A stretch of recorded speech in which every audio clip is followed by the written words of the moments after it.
Please also notice this, that when we click on create resource in this portal, storages are totally different. Some people count this thing like a hard drive, or they count this thing like a database. Databases are totally different thing which are categorized separately in Azure, and storage is different. In this storage we have Azure storage, we have something like a data lake storage also, but storages are different than database, do not forget that. The one which we are seeing right now is a storage account, which is going to have these 4 things inside that: blob, file, table and queue, as we discussed. And when we click on this, there are so many things which we need to understand inside this first. I'm creating a new resource group for this particular storage account, and I'm giving name of this training RG. And then I'm giving a storage account name which should be in smaller case. So I'm giving Maruti Storage ACC 123. And I hope this name is available. Yes, it is available. Location, we can choose anything. I'm choosing East US. And now, when I choose a location East US, there are a couple of things which are associated with this thing. Like if you see right now, we have account kind. Account kind is actually showing you which type of storage you want to create. And if I click on this drop down, we have 3 different types available: a storage account, general purpose V1, V2, which is the second version of that thing, and then we have a storage account which is only blob storage. If I choose blob storage, I'm not going to have queues, files and tables. It is just like some client wants to store only a blob data into that. They do not want to use tables, queues and other facilities of storage account. Then you can go for blob storage. If you're not using blob storage, I suggest you go with V2, which is a secure storage, and it is having a default encryption enabled in that. Also performance wise it is faster because we have some access tier also available in that, which is known as cool and hot. The default access tier which is selected right now is hot, and this simply gives me that hot storage is actually going to be useful when you have data which is frequently accessible in that and you want a really good performance in accessing the data. Also, I would like to add that this hot and cool is only applicable on the blob part of the storage. In short, there is something called life cycle management of storage, which is associated with this hot, cool and archive, which are different state associated with storage account. I'll cover a separate video on this later on, but right now we are keeping this hot. The important thing which I want you to understand is this section, which is replication. I hope you are familiar with geo replication or geographical replication associated with Azure with respect to all the 58 regions which are available on Azure. By chance, if you are not familiar with geo replication, I request you go to my Azure Fundamentals videos, and in that you'll understand geo replication better. Right now, when I click on this, we have 6 different options for replications, and each option available here is actually going to control that how many copies of your data will be there and where it is going to be located. Now I have a separate slide in which I am going to cover all this thing in the same video. So we have LRS, ZRS, GRS, RAGRS, and then we have 2 which are associated with something called zone, which are GZRS and RAGZRS. Now if I want to understand this thing, let's understand GRS, which is geo redundant storage. Now geo-redundant storage is telling you that you're going to have multiple copies of your data in different geographical regions. In short, if you're choosing a primary region, like if I'm choosing GRS and my primary region I'm choosing East US, then other than this copy, there will be another 2 copies which will be stored in some other regions of my Azure cloud. The logic says that when I go to this world map, like if I go to azure.microsoft.com, and you can see we have all these regions available, and I'm choosing right now that my primary copy will be in East US, then automatically they are going to keep a secondary copy somewhere in another region which is nearby to this one, and they're going to have one more copy which is a third copy of your data which will be stored somewhere in the farmost region of your primary region. And using this, they are going to keep 3 different copies geographically, and that's what GRS means. Out of these 3 copies, how many copies you can access? The answer is only 1, the one which is there in the primary location. Now suppose if you want to have access on more than 1 copies, then you have to choose the second option, RAGRS, and this is actually read access geo redundant storage. So this is also geo redundant storage like GRS. The name suggests that this is also a geo-redundant storage like GRS, but it is having a read access on one extra copy. It means your primary copy you can do read and write, but you'll have one more extra copy available, which will be a secondary copy, and that will be only readable copy.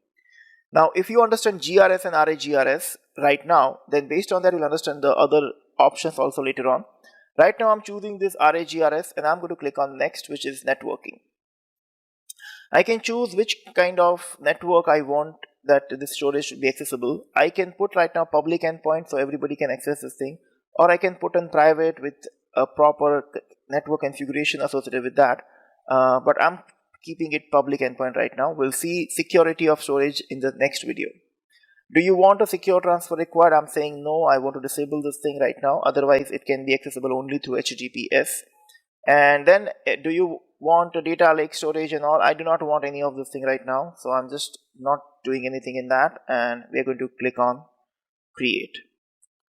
Now, before I click on create, just notice the location which we have chosen here is East US. And this is the primary location. But we have chosen RAGRS. So once this is created, it is going to give me one more location available for me, which will be for read only. And that's what we are focusing right now. Let's click on create. It's going to submit this deployment, and after a few moments, my storage will be ready. Okay, my deployment is completed. I'm going to click on go to resource. And as you can see here, it's showing me that in the location of the storage, we have East US and we have West US also. In short, for this particular cloud, they have selected East US as a primary region and somewhere my West US as a secondary region for this one. From East US, I can do read and write, and from West US, I can do only read. And that's which is visible here. Also, it's showing me that my storage V2 is actually having access of containers, file share, tables, and queues, all four in that. Now we can create a different containers and we can store blob files into that, and we can understand that thing properly. So let me do something with that. I'm going inside container and I'm going to add a new container. Let's say I'm adding a name of this container which is taste1, and I'm giving three different access others. So I'm giving a first one which is private. I'm going to click on create. I'm adding one more container, giving a name of this taste2, and this time I'm choosing blob level access. Now I'll explain what are these three different access levels in the next video when I'm going to explain about the security of the storage. But right now let's create three different containers with three different access levels so that we can understand this better. So we have three different containers, taste1, 2, 3, and the access level of three containers are different. Now I'm going to upload one image inside this container. So I'm just clicking on that and I'm going to upload one image from my machine. So somewhere from pictures, let me put one fancy picture and I'm going to click on upload. Same way, I'm going to upload one image in other two containers also, and then we are going to see how these images and these containers are going to work and how we manage data into that. So yeah, taste1 is having one image. Same way, I'm going to upload one image in this two also. I request you do that, and then we'll focus on that thing. Now inside each container I have one image, and we have access keys in which I have already shown you that we have two different access keys already available in this, and these two access keys are going to help you when you want to connect this storage with your applications or you want to access this thing securely somewhere. Now as you can check here, left side of this section, we have one section which is shared access signature, which is responsible for generating SAS token, SAS tokens for this particular storage, which is somehow going to help me if I want to connect to my blob files, queues, and tables securely. Now, I want you to understand this properly, and that's the reason we have created three containers with the three different access levels: private, blob, and container. If I go inside this first container, which is taste1, and let's say if I go to container properties, I'll have a full URL. Now I'm going to copy this URL of the container, and in the separate tab, I'm going to try to access that container. And while accessing this thing, because this container can have multiple things, multiple blob files or images inside that, I'm going to give question mark, and then I'm going to give comp equals to list. In short, I'm planning to get a list of records inside that. And when I do this thing, it's saying that the resource not found. For test1, it's not allowing me to access anything. Now, logically, test1 is actually that container which is having a private access. And private access simply means that I am not able to access anything inside this container until unless I provide a valid token or I can authenticate myself. So obviously it's not going to work with this. Let me see test2. So the URL. Now in this also it's not showing me anything. It is saying that resource not found because the second container is having a access level blob level. So I can get a particular file details, but I cannot get the list of the files because it's having access only up to one particular blob, not for the full container. While the third container is having a container level access, so let me change this URL to test3, and then if I hit enter, you can see it's showing me that the full details of my blob file. And if I have multiple items also into this, it's going to show me multiple blobs in this JSON format right now. I have a full URL of my image available in this. If I copy this and if I paste this thing somewhere in the UI, the container level access is also allowing me particular file access, and I'm able to see the full image in this. So in short, the third level, which is a container level access, is actually something like you are giving a full folder level access into that, and you can have access of all the files into that.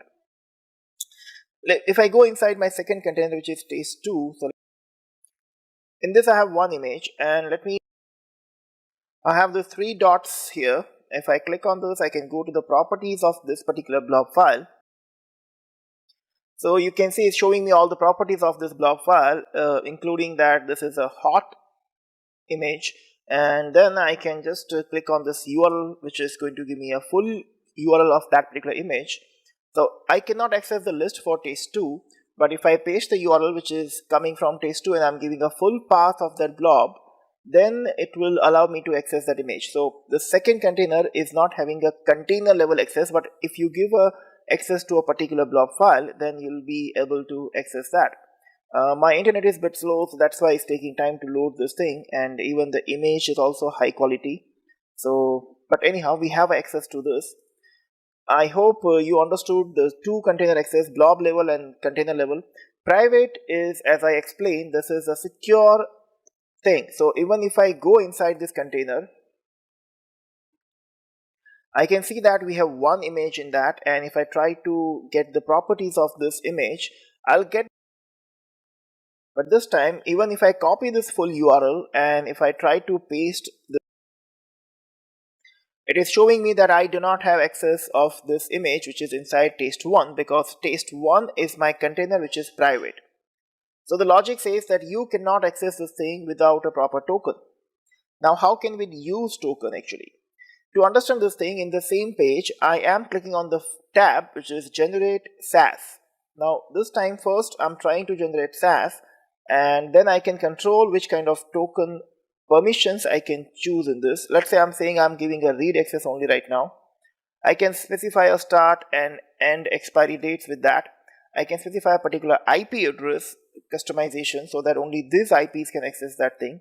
And I can also select the protocols which are accessible in this. I am choosing right now HTTP.